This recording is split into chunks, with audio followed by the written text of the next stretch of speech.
بسم الله الرحمن الرحیم. الحمدلله والصلاة والسلام علی رسول الله وعلى آله واصحابه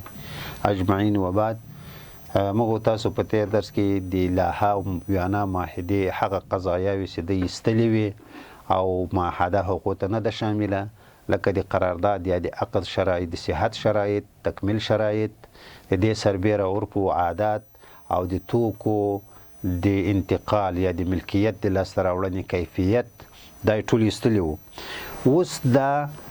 دوه موضوعات د هغو درس لا پاته دي. هغه دا ده چې هغه ازرار چې د توکو څخه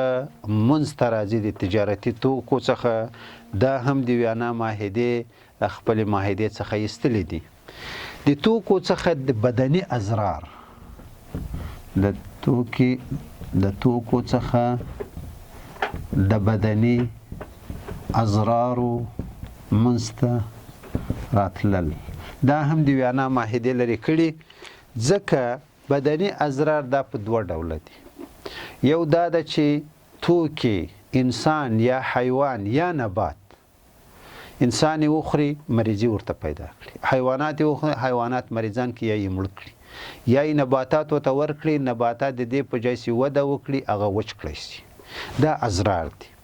او یا ازرار دا هم کېدای شي چې د حمل و نقل په وخت کې ځینې کسان ترې لاندې سي، په ځینو کسانو راچپه سي، دا هم بدني ازرار دي.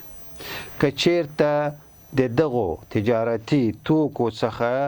بدني ازرار منځ ته راځي، نو د ویانا د لاها معاهدې د دې جبیره نه ده څېړلې. دا یې په 5مه ماده کې په صراحت ویلي دي چې دغه ازرار باندې معاهده بحث نه کوي، دا به د ملي قوانینو، دا معنا که چیرته بدني ازرار ترې منځ ته راځي، دا بیا د دوی دواړو هیوادونو ترمنځ یا تاجرانو ترمنځ کوم مسؤلیت د دغه هیواد قانون مطابق، هغه په اندازه به دوی مسؤل وي چې دا څومره ضرر دی، د دې جبیره څنګه وشي، دا به له دې لارې کیږي. معاهدې ځکه دا موضوع نه ده څېړلې چې په نړیواله کچه نه محکمه شتون لري چې بیا هغه مجازات کړی سي تجارتي محکمه، نو سینه لري، نو د دغه مجازات په تبن د ملي قوانینو په چوکاټ کې وي، نو هغه بیا د دواړو هیوادونو یا د تاجرانو ترمنځ څنګه توافق شوی دی همغسې به مجازات کیږي. بله هغه دا موږ ویلې چې که چیرته د قرارداد، تجارتي قرارداد، دواړه لوري سي تاجران دي، دوی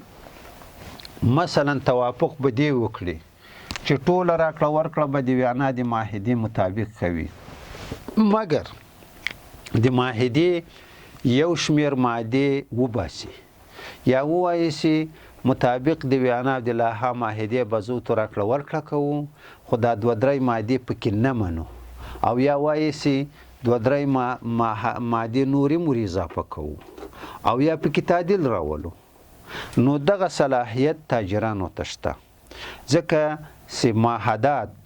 کوم اصول دي چې هغه د 1960 کال کې د معاهداتو لپاره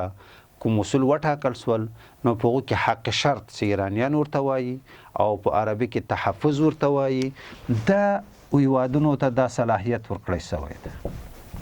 چې کله یو هیواد یوه معاهده امضا کوي، نو هیواد صلاحیت لري، حق لري چې د دې معاهده کې حق شرط وکاروي. حق شرط 3 مورد دي: د یو شمیر مادو تعدیل، د یو شمیر مادو اضافه والی او د یو شمیر مادو کموالی، چې دغه حق هم د امضا پر وخت کارولی شي، هم د معاهدې د تصدیق پر وخت، او هم د هیواد چې کله ورسره ضمیمه کیږي یو ځای کیږي په هغه وخت دی کارولی شي. نو که چیرته هیوادونو ته دا صلاحیت ورکړی سوی چې دوی دا کارولی شي، نو تاجران هم دلته تر خپل منځ داسې توافق کولی شي چې د مطابق د ویانا معاهدې راکړه ورکړه کوي، البته 3 مادې قابل د اعتبار نه بولي، یا مثلا 3 مادې نورې ور اضافه کوي له ځانه، او یا مثلا په ځینو کې تعدیل راولي، دا د دوی صلاحیت دی، دا حق دوی ته ورکړی سوی دی.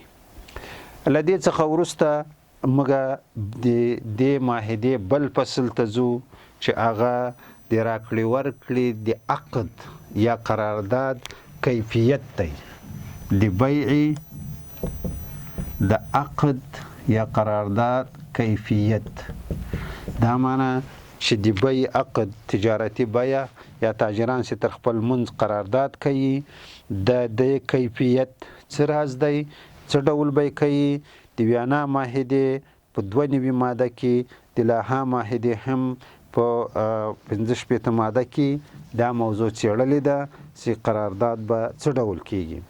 موږ بار بار دا ویلي چې د ویانا معاهدې یوازې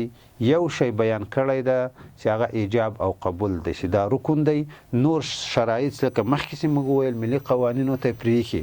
د ایجاب او قبول څخه یې بحث کړی دی ځکه چې دا اسلامي علما ولا نظره رکن بلل کیږي او دوی د دې څخه ښه بحث کړی دی عقد هغه مهال وای رامنځته کیږي چې کله ایجاب او قبول وشو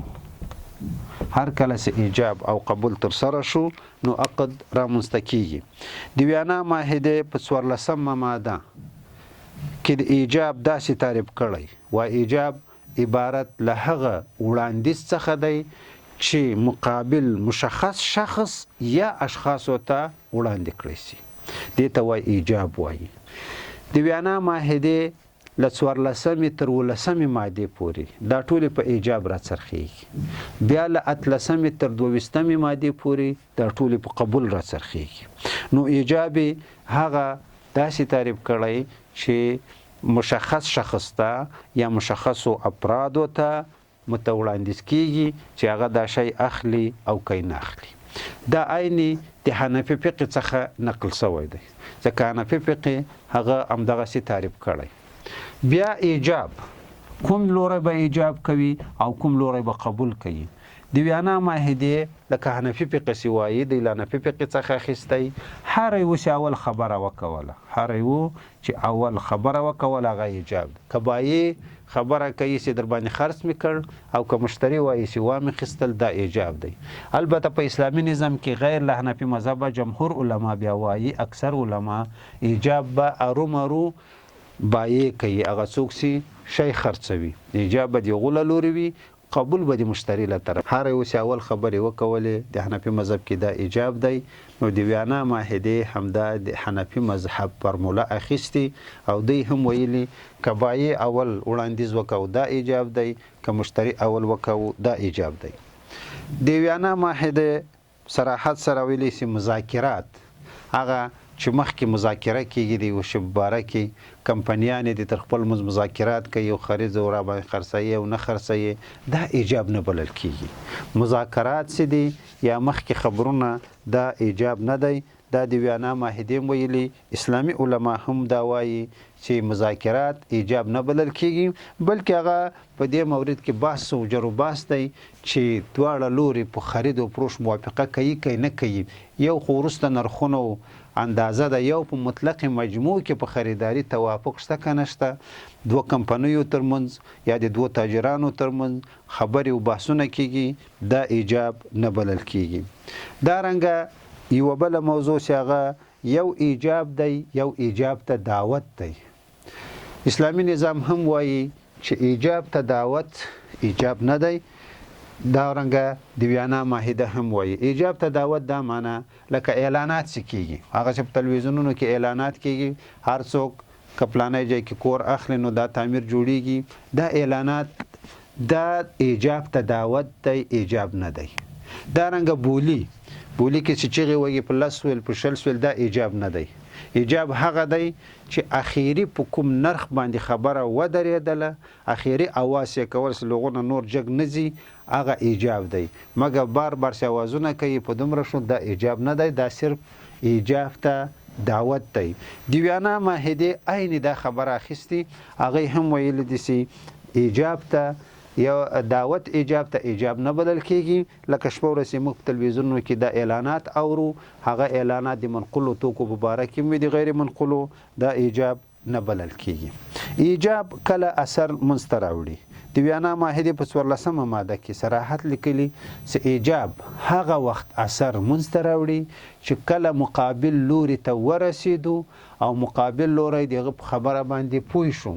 د مثال په ډول یو تاجر بل تاجر ته وایي چې مال تانه د 10 موټره هر موټر په $1,00,000 واخیستل او هغه ته دا خبره ورسېده، هغه په دې خبرې په معنا باندې پوه شو، دا ایجاب دی. که چیرته دا په یو مجلس کې وي خو سمدستي اوري، او که چیرته دا د خط له لارې وي، ایمیل له لارې وي، د فاکس له لارې وي، پیغام صوتي پیغام له لارې وي، نو کله چې هغه ته ورسېد هغه ولوستل او هغه په خبره پوه شول، د ده په اواز یا د ده په خط باندې پوه شول، نو دا ایجاب دی. په دې وخت کې اثر منځ ته راوړي. تر دې وخته پورې ولو که هغه ته دا میسج رسېدلی، صوت رسېدلی خو اورېدلی نه دی یا ورباندې پوه شوی نه دی، دا ایجاب نه بلل کېږي. هر کله چې هغه خط ولوستل یا پیغام ورته ورسېدو، وایې اورېدو، په خبر باندې پوه شو، پس لغو ایجاب اثر منځ ته راوړي. زموږ د ایجاب موضوع انشاءالله په دې ځای کې پای ته رسیږي او تا نور درسونه به انشاءالله بیا له تاسو سره په راتلونکي وختونو کې وایو. والسلام علیکم ورحمة الله وبرکاته.